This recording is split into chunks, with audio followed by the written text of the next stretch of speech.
Hello, welcome to Mental Health Now. I'm Kim McDevitt with MHA of Lancaster County. Today's topic is mental health in the workplace. Today we have with us Dr. Michael Diller. Dr. Diller is a licensed psychologist and director of WellSpan Employee Assistance Program, EAP. Great, nice to be here. Yeah. Thank you.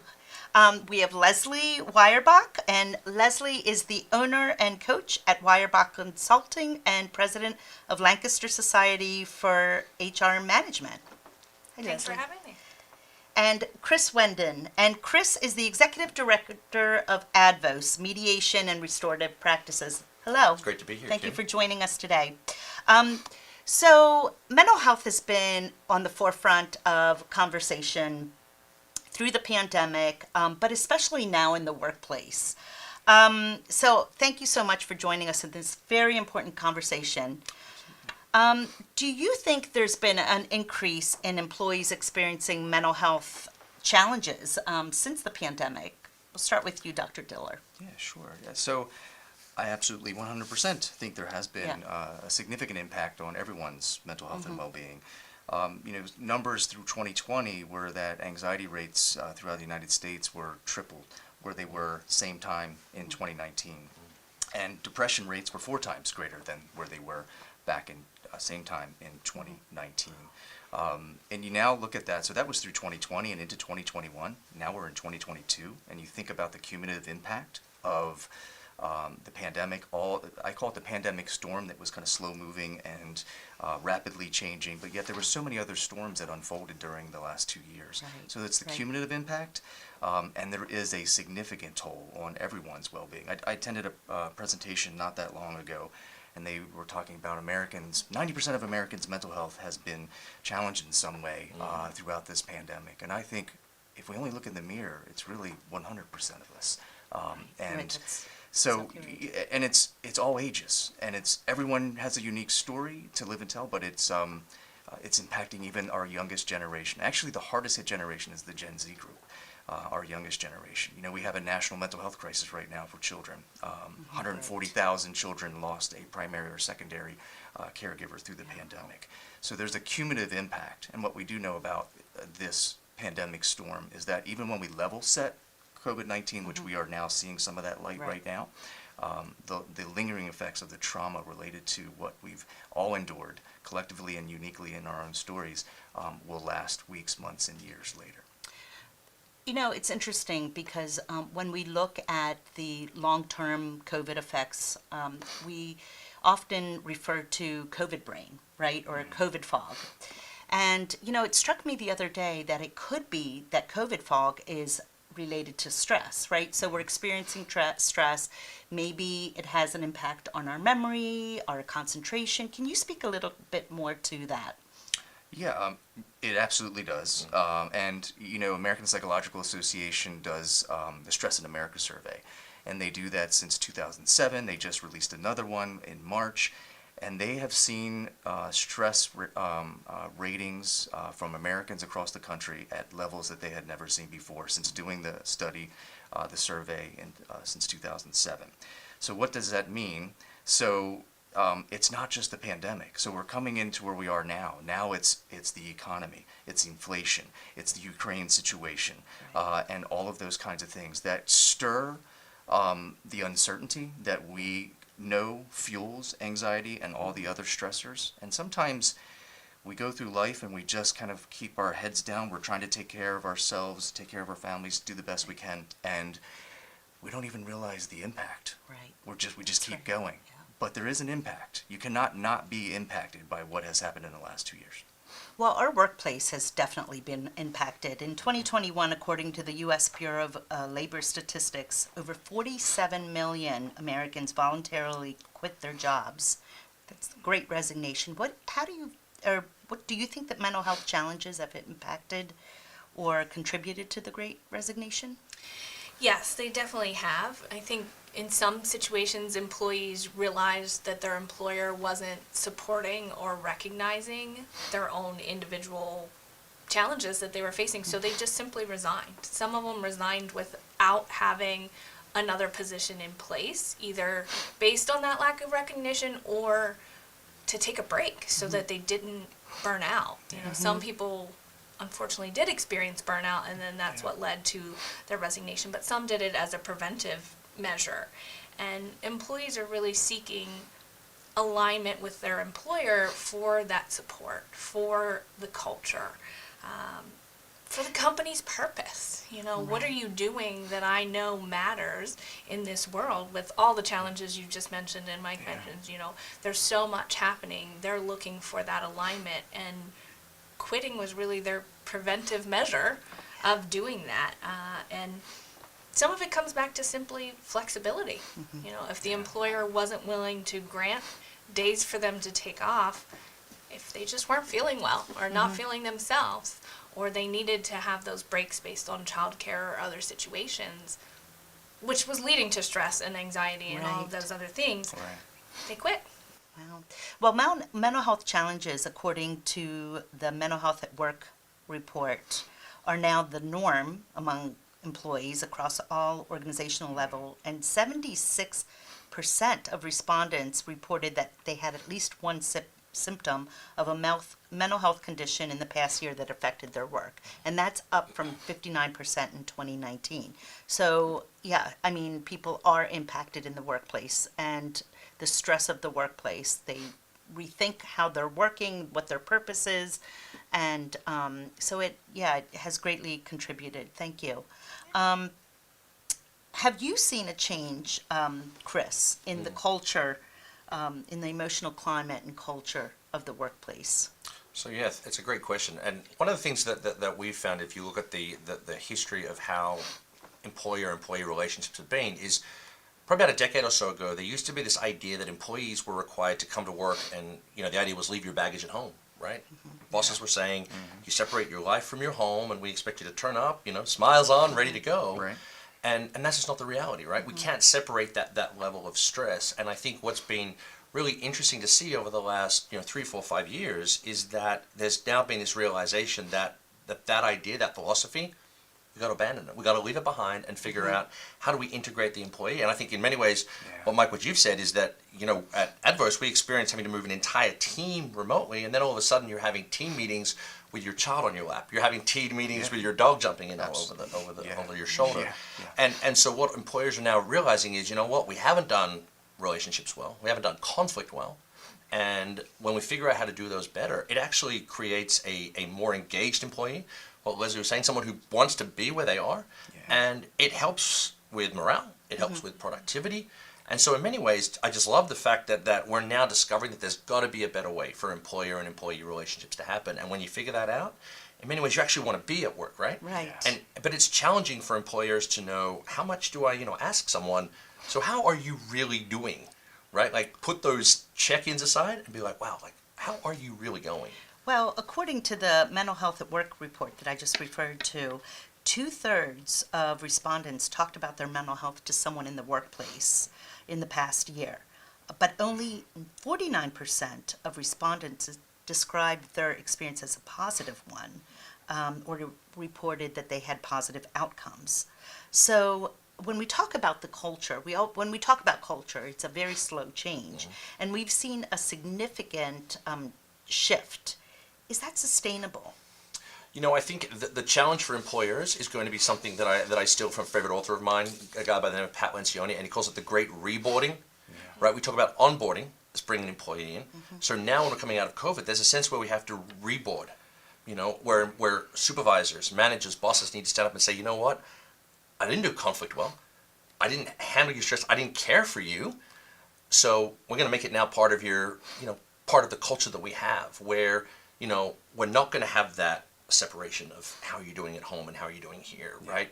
We're going to encourage work-life balance. We're going to encourage those things so that you want to be here. And is that our message that we're hearing? Because the three of us work with conflict, we work with mental health, emotional health. Leslie, what are you seeing? He mentioned Pat Lencioni, and it's absolutely right. It comes back to that foundation of trust. Can the employees trust someone, at least one person in their organization, that they can have that conversation with, so that then there's a path forward, there's steps to take, there's someone listening, that they know that. And yeah, it might lead to conflict and some debate per se on how to handle flexibility or how to handle reintegration, because everybody has their own ideas of what that looks like, what their needs are. They may be different now than they were before. And they may change again in a month. So part of it is that adaptability, but having the foundation of trust really sets it up to be able to have conversations that matter.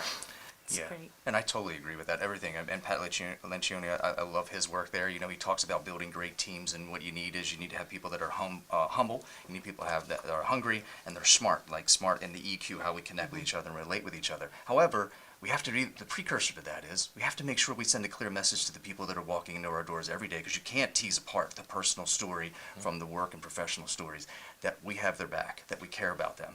And the Great Resignation was fueled by people asking the question, what really matters to me? What do I value? And when they answered that question, they talk about, like Leslie's talking about, in terms of, I want someone at my workplace that's going to take care of me, that's going to help lift me up, to be there to lean on. And it's trying to figure that out. How far do we go? Don't want to overstep, but you got to start somewhere. You got to be able to create that ability to have even that human connection. It was one of the greatest losses early in the pandemic, the loss of human connection. How do we reconnect? How do we re-onboard or reboard, re-enter, kind of what lies ahead in the future. So how do we do that? And you can start by even simple conversations to. And that segues us nicely into our next segment. When we return from break, we will address what employers and employees can do to support mental health.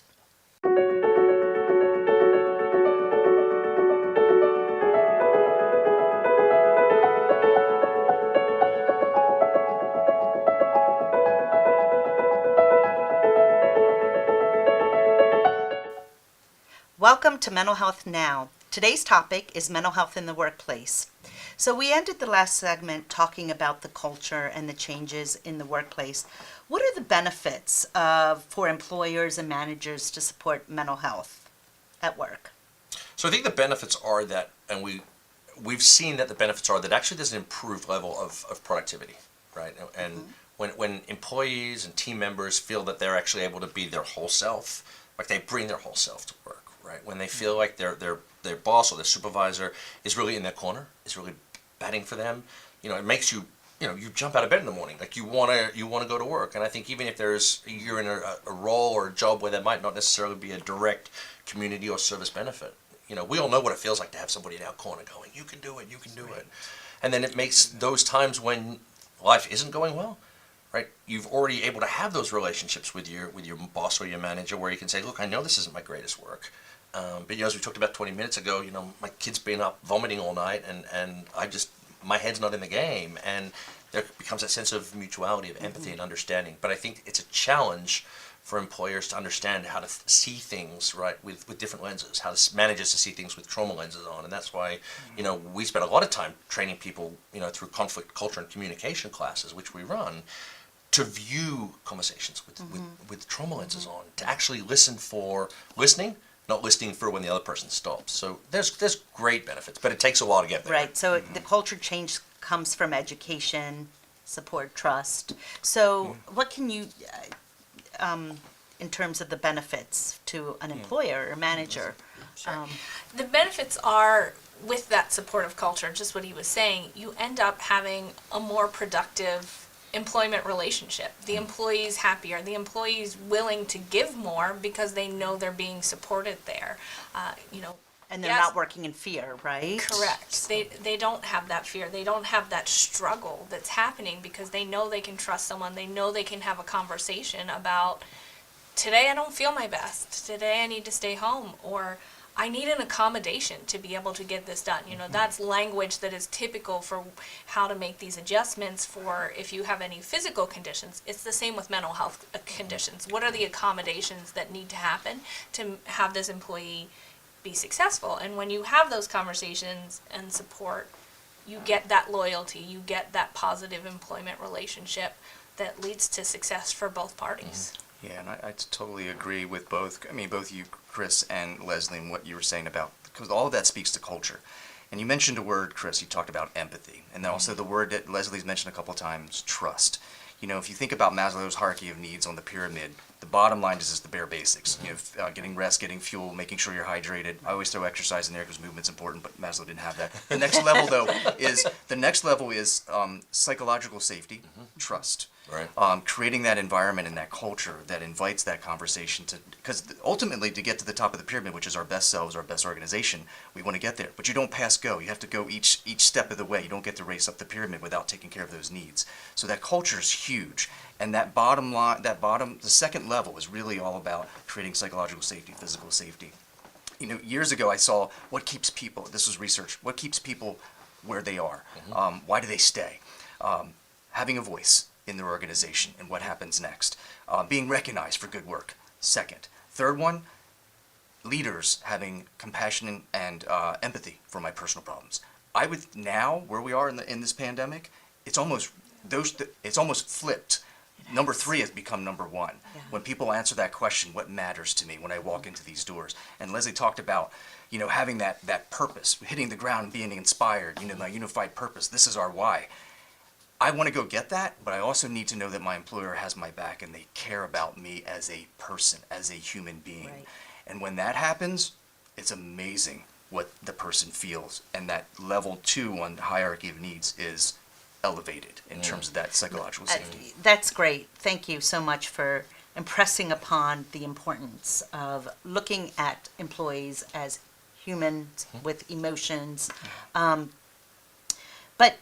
But there's that debate, right? So employers are very systematic and automated in their thinking, right? Oftentimes, and what will their challenges be to implement change? It's a great question because I think the real challenge is and for me as a manager of the people at Advos, right? We have goals and metrics and targets and things that we want to achieve. And so I think managers are tempted to say, I don't have time for the person, I have time for the priorities, right? But 10, 15, 20 minutes on the person, they don't realize we'll up the priorities. And it was interesting because one of my annual feedback that gets done by the board, one of the things early on in COVID that I was challenged for was I was too goal-oriented because I was so scared about this transition to everything virtually. And I was reminded, hey, you know what? Take 10 minutes per check-in to see how the person's doing. And it was a real hit for me because I was trying to be a manager through COVID, right? We had to move everybody, and I'm like trying to suppress the stress that I've got, chucking my kids out of the camera view, not throwing them literally. But that's going to be the challenge, is balancing the productivity with the person and saying, I got to spend the time on the person, and then that'll happen. Right. It's like building on the infrastructure, right? So we did that at MHA. Right after COVID hit, I thought, oh my goodness, we are going to be bombarded, right? We're going to have to be taking care of people. We can't do it if we're not well. So we did a lot of healing. We did, we really took, I really impressed upon taking very good care of yourself. So building upon that infrastructure, that stability. So EAP services is a great program. Not all companies have it, but those who have it, so it's 3 free counseling sessions, right? Yeah, the session model can differ. It can vary just based on the kind of the story of the organization and what might be what meets their needs. But yes, it can be. Have any additional programming or any changes in the program of EAP as a result of the increased mental health challenges in the workplace? Yeah, I mean, I can speak to ours. So at WellSpan EAP, our Employee Assistance Program, we've really focused on, it's not just the counseling, it's not just the session model, it's not just the counseling. If we found out one thing is that utilization actually went down through 2020, and even in 2021, it still didn't rise where it was pre-pandemic. And why was that? That was because people were just trying to do the best they can, kind of swimming at the bottom of the pyramid of Maslow. We're just trying to do the best I can and to take care of things with my family, basic needs. And they were kind of just plowing forward and not really realizing the impact that was building through these last 2 years. Now people are coming out of this pandemic. It's that trauma-informed part that you were talking about, Chris. People are realizing, oh my gosh, now it's really starting to hit me. And so as an EAP, it's important to work with organizations and leaders of organizations and employers, HR leaders as well, about the culture. Because your EAP is only, to me, as good as the culture that supports it. Being able to have conversations like we're talking about today. That I may be, there's a saying that all of us probably have heard this. It's okay not to be okay. Yeah. And we're big promoters of that. But I think we need to do more than just stop there. We need to acknowledge that, have conversations, and then be able to take it further and how we can offer training, guidance, education, create even structural changes, foundational changes in how you have a meeting. Check in with the human being that's gathered there at that meeting before we get into mission, metrics, and goals. Yeah. All of that's important, but the human being, if we don't take care of them, you'll never be able to embrace the full top of that pyramid of the best organization in mission, metrics, and goals. And I was going to add, I think that requires a shift from the leaders, from the HR staff. Before you were kind of taught not to cross into that personal space with Right. asking about That's a great point. how they are. In order to get to the EAP and have even the utilization, you have to have those initial questions, that initial conversation to be able to do that. And in my career as an HR professional, I would always refer people to the EAP because they did come and confide in me, and that was what they did. But I realized I didn't know what happened. So one of the best things I ever did for myself and the employees was call myself. And I called the EAP. I figured out what that process looked like. I learned from it. I got the help I needed, but I also compounded that because the next time someone said, well, I don't know what it's like, I could walk them through every step of the way Love that. what it was like to call the EAP. That is wonderful, yeah. This is what you're going to experience. And it paid off. I had people come back and say, that was the little nudge I needed to make that call. So it comes from the top down. It's that Yes. encouragement, right? So they need to know that they feel safe coming to you. You're gonna, present the programming that's available to support them. One of the things we talk about is leadership too. The leaders are struggling as well. Yes. And so Yeah. I think if the leader is transparent in what they're experiencing, everyone else creates that culture again of safety. I keep using that word, safety. Yeah. But It's tough as a leader to be vulnerable because I think, what you were saying, Leslie, like leaders don't know how to be vulnerable and we don't know if it's okay to be vulnerable. Right. But the research is now saying that employees will almost mirror the level of vulnerability that employers are. And so one way at Adverse we kind of figured out how to do this, and we stole the idea, I think from Zoom or maybe somebody else, was their team meetings when the pandemic first started, they built in this red, yellow, green to check in with the personal nature of employees, right? I love that. And what they did was invited our team to share as much or as little as they felt comfortable. And then what that allowed us to do as managers, as supervisors, as executive directors, was we had something to then say, meeting's done, hey, Bob, hey, Joanne, notice you shared it. What do you need from me? Right. What do you need from That's us? great.